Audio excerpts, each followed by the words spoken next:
Alrighty, ladies and gentlemen, it is time for a little Smackdown Live review.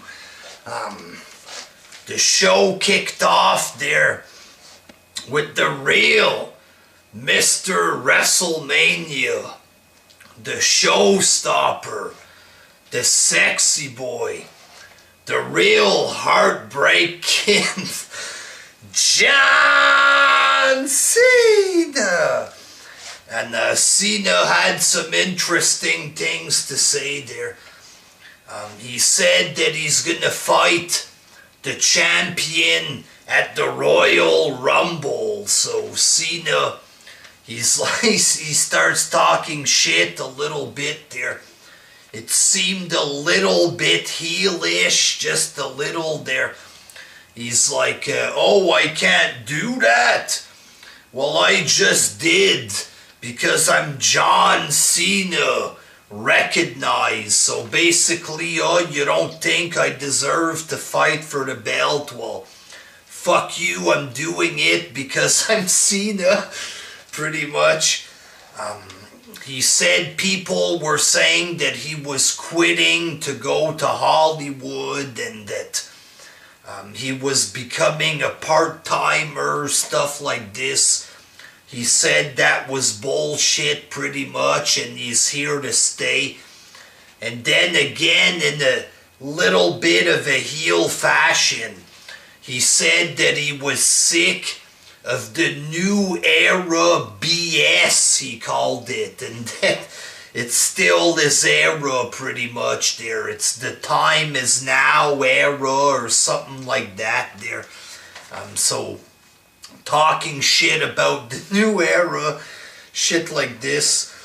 And yeah, he's not leaving, he's here to stay, and he's fighting for the world title at the Royal Rumble. So I thought the promo was good, I enjoyed it there.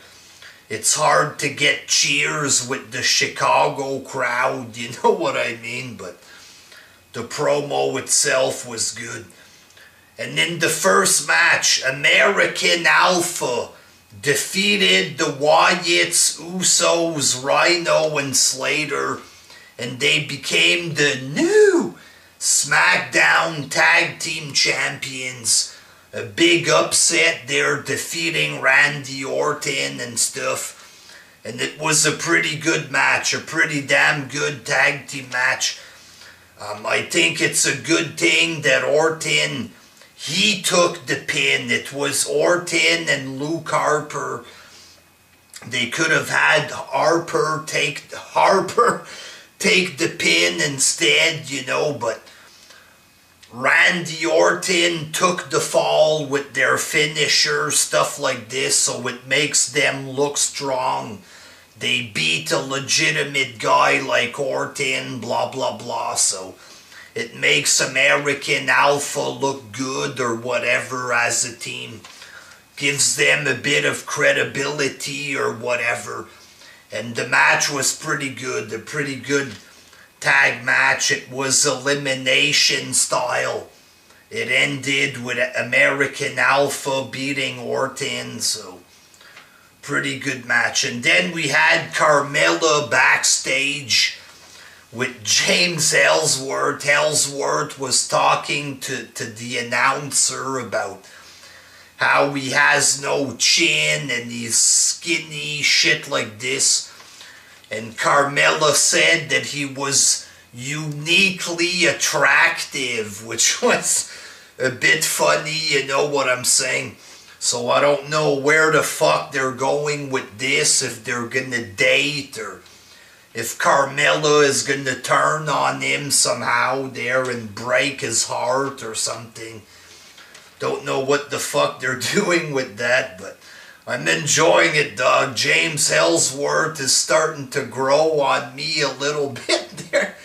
Now that he's away from the world title, you know what I mean? Second match, Alexa Bliss defeated Becky Lynch to retain the women's title. This was a good enough match, but with a weird finish. Last week, Becky Lynch was dressed up as the Luchadora. And this week, there was a different Luchadora who was there to fuck with Becky Lynch.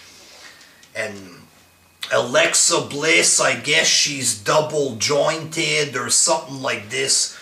Her arm was all bent backwards, like it looked broken, like instead of bending like this, it was bent the opposite way. And she was distracting the referee with her creepy arm there. And then this mysterious luchadora grabbed Becky Lynch. She hit her head on the exposed turnbuckle. Alexa gets the rolled up 1, 2, 3. So, long time to explain that weird shit there, but a weirdo finish. The match was good enough, I guess, and Alexa Bliss looking hot as fuck, looking hot as fuck, and Becky Lynch isn't too bad either. They're a pretty good body on her, so I was entertained, dog. Sexy match there, I mean. And then backstage, real quick, Renee Young started to interview The Miz. Dean Ambrose appeared from behind. He attacks The Miz. Security broke it up or whatever, so the feud continues with Ambrose and Miz.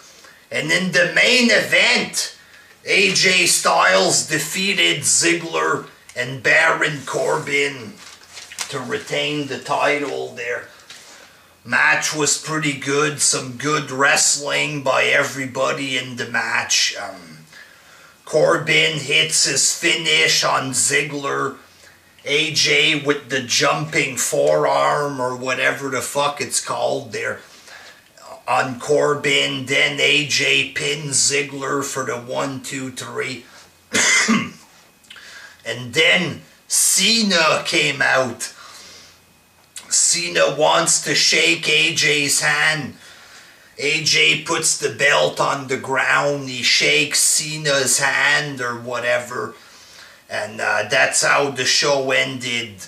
They shook hands. AJ was yelling at him that he was going to keep the belt. Shit like this there. But, so yeah.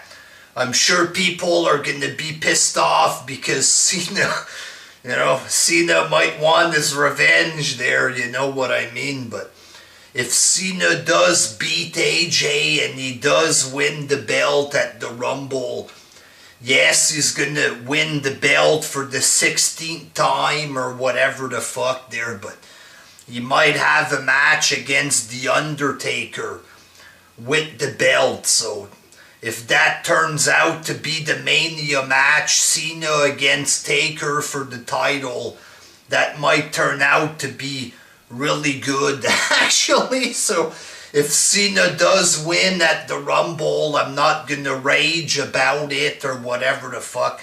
Cena hasn't had the belt in a very long time, so if he wins and then fights Taker, I'm going to be happy with all of that shit there.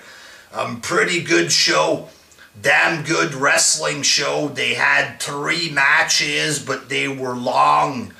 Good matches with good wrestling in it. Good story building on Smackdown. Shit like this there.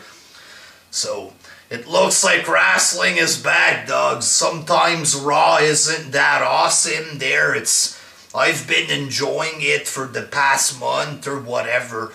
But Smackdown, it's getting pretty good every Tuesday night, you know what I mean? So, if people actually watch the show without raging and you just watch it for what it is, you know what I mean? You might end up enjoying the show, dog, you know what I'm saying? It looks like wrestling is back a little bit. It's definitely improved recently. That's me being honest, you know. I'm not doing any gimmicks to fuck with people by saying the show is good or whatever. I legit enjoyed the show recently, and Hell of a show tonight on Smackdown. Looking forward to next week's show. Until next week. Fucking tired here, people. Until next time. Peace.